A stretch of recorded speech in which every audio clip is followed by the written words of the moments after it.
Fala galera, beleza? Aqui é o Raidenks e bem-vindos a mais um vídeo do canal Aleatory Geeks. E no vídeo de hoje vamos dar continuidade à nossa série, contando a história completa do mangá de Alita, Anjo de Combate, Gun Last Order. Nesse vídeo veremos os acontecimentos do capítulo 43 do mangá, que nos mostra a conclusão do segundo round do torneio Zote, com a batalha de Seshes contra Wufon, nos revelando a verdade sobre esse personagem com o passado dele sendo melhor explorado, além de nos apresentar um novo poder do corpo Fitzroy Super Fusion de Seshes. Então se você ainda não assistiu as partes anteriores, corre lá e depois volta para esse vídeo. O link da playlist vai estar nos cards e também aqui na descrição.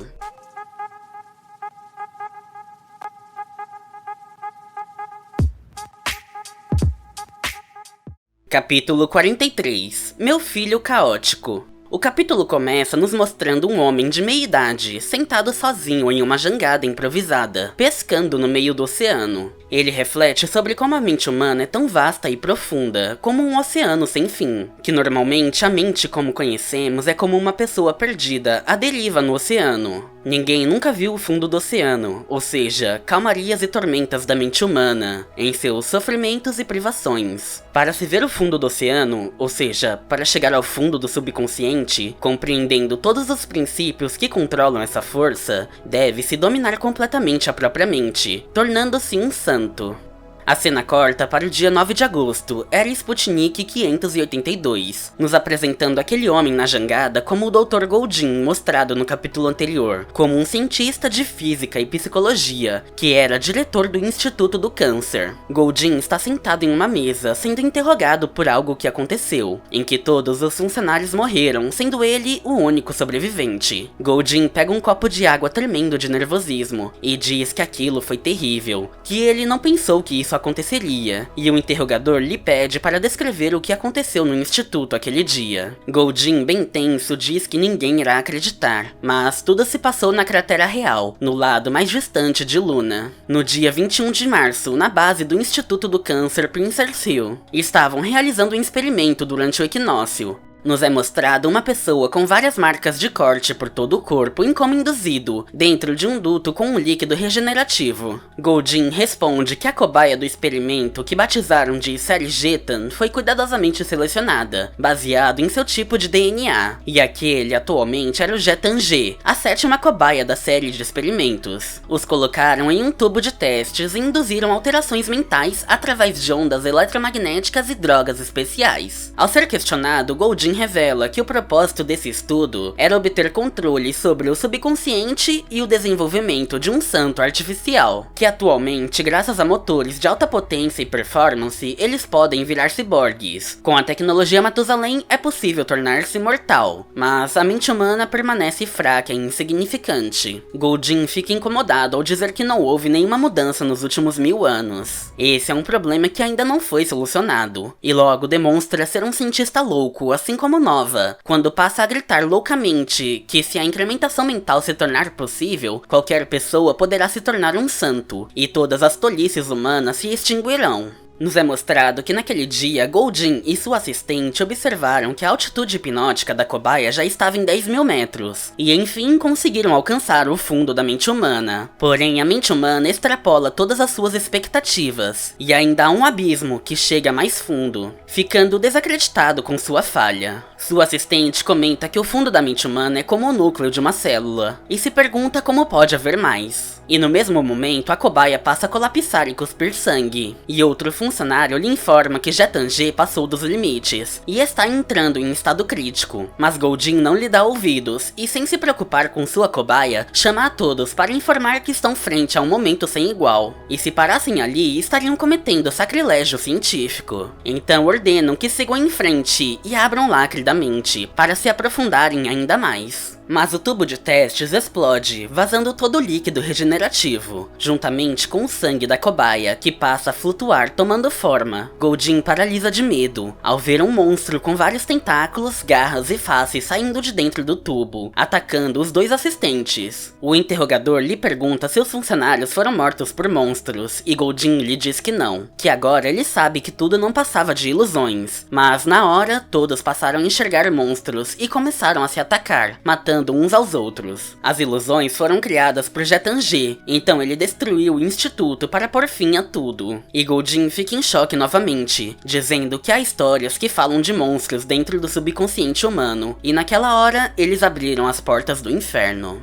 A cena corta novamente para o presente, na cúpula em cebola de Keteris, durante a luta de Seshes contra Wulfon. Vemos que não somente a arquibancada do torneio Zot, mas também outros locais de Geru foram afetados pela ilusão de Wulfon, sendo tomados pelo caos, com pessoas em combustão por toda a parte. Enbad e Goldin caminham pelas ruas em caos, observando que nem mesmo os bombeiros com extintores conseguem apagar as chamas. E Goldin diz que isso relembra de algo ocorrido há 9 anos, e comenta sobre Enbad ter dito que o Starship Cult não passaria nem das preliminares, perguntando o que ele acha deles agora. Mas Enbad de início não responde, incomodado com a afronta. E após ver cada vez mais pessoas morrendo, pergunta se Goldin o trouxe ali para o distrair com seu sarcasmo. Mas Goldin lhe responde que descobriu que o Jetan-G está vivo, e está ali em Geru como um seguidor de Wulfon. Goldin diz que jurou matá-lo, custe o que custar, mas precisa da ajuda de Enbad para isso. Mas Enbad responde que uma das regras do Zot diz que durante o combate todos os jogadores estão sob proteção, assim como Kaerula e o time Guntrol, que a escada não pôde fazer nada em sua fuga, e como presidente ele não pode quebrar essa regra. Goldin comenta de forma irônica que Enbad personifica todo esse mundo, e nunca abre exceção para nada, mesmo vendo o caos e mortes que o Wulfon está causando, mas afirma que isso é bom.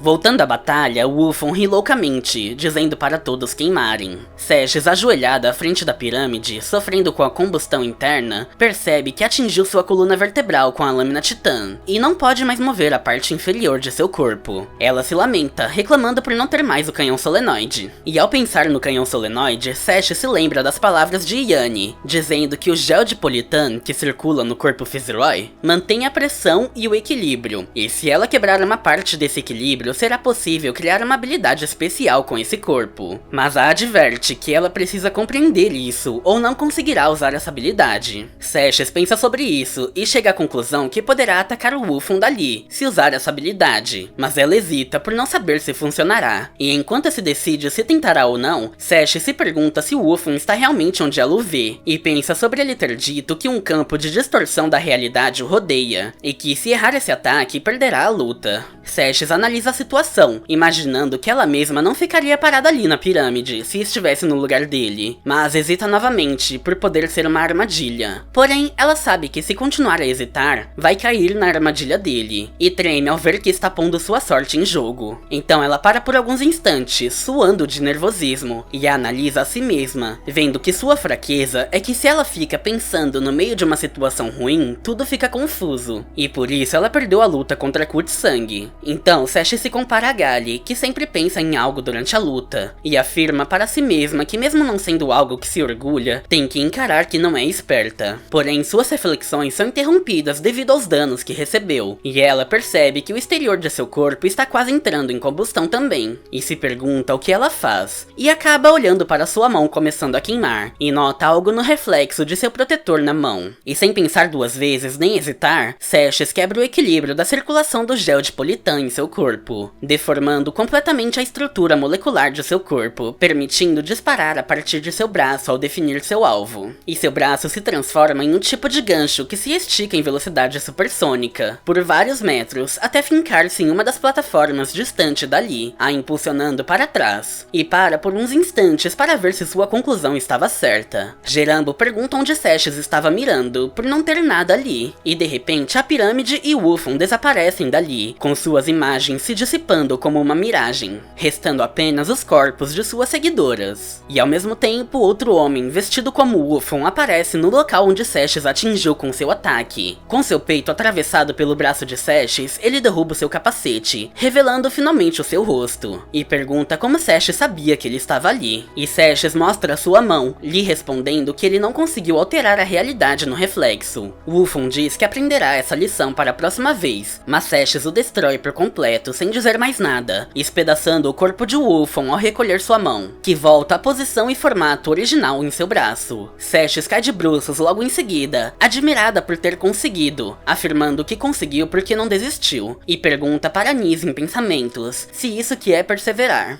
E assistindo a luta lá da cúpula, Enbad diz para Goldin que a luta acabou, e ele se preocupou à toa. Mas Goldin questiona se ele ainda não entendeu, e lhe informa que o Wolfon era apenas um dublê, deixando Enbad surpreso, perguntando onde o verdadeiro está. E logo Enbad sente a presença do Jetangé, chamando sua atenção, e encontra o verdadeiro em meio à multidão. Gerambo vibra de emoção sob a vitória de Sesh sobre o Wolfon com um golpe inédito, já gritando que as Space Angels venceram. Mas Hooper, que ainda estava em chamas devido à ilusão não ter sido interrompida com a morte de Wolfon, o manda esperar e diz que a luta ainda não acabou, surpreendendo Seshes, que logo vê que Misha está na tela como última competidora do Starship Cult. Seshes caminha lentamente devido aos danos em sua coluna até Misha, que se curva para Seshes pedindo que faça o que bem entender com ela, e Seshes a observa por uns instantes, pensando em como seria fácil matá-la. De volta à cúpula, Jetangé percebe Goldin e Enbad o observando e pergunta se eles conseguem o ver. Goldin responde que o aparelho hipnotizador que ele está usando pode anular qualquer tipo de ataque hipnótico e pergunta a ele se ele está pronto. E informa que dentro de seu corpo ainda há uma mini cápsula previamente implantada, enquanto ainda era uma cobaia, e se apertar o botão ele morre. Mas Jetangé apenas ri e lança um ataque hipnótico poderoso com vários tentáculos com cabeça saindo de seu corpo, que destroem a armadura de Goldin, o arremessando longe. Goldin cai já quase inconsciente, se lamentando por seu aparelho não ter funcionado, e aperta o botão para matar o Jetangé, se desesperando por não funcionar, devido ao cabo ter se partido no ataque. E Enbad caminha calmamente em direção a ele, indo de frente para seu ataque. E quando os tentáculos estavam prestes a atingi-lo, Enbad junta suas mãos em forma de reza, meditando por um breve segundo, o tornando intangível para os ataques de Jetangé. Então abre seus olhos concentrado nele, afirmando que ninguém altera a realidade sem sua permissão, e desfaz a ilusão de Jetangé ao colocar a palma da mão em seus olhos, seguido por um ataque poderoso com um sutil movimento giratório que quebra seu pescoço. E Jetangé cai aos pés de Enbad já sem vida, em meio à multidão que se reúne em desespero observando. Goldin se lamenta vendo que seu filho caótico já estava morto, e corre até seu corpo e se ajoelha à frente dele, pegando seu pescoço para medir sua pulsação, e diz para Jetan que por fim reconhece seus sentimentos. Goldin chora segurando a cabeça de seu filho, dizendo para si mesmo que pensou que ele derrubaria a parede do mundo e derrotaria o presidente Enbad, que era isso que ele desejava em seu interior. O que surpreende Enbad, que não desconfiava que Goldin era seu inimigo. Então Goldin aponta uma arma para a própria cabeça, dizendo para Jetan que ele não é um fracasso, mas sua melhor criação. E então dispara, finalizando a si mesmo ali, na frente de seu filho. Enbad apenas o observa sem demonstrar reação.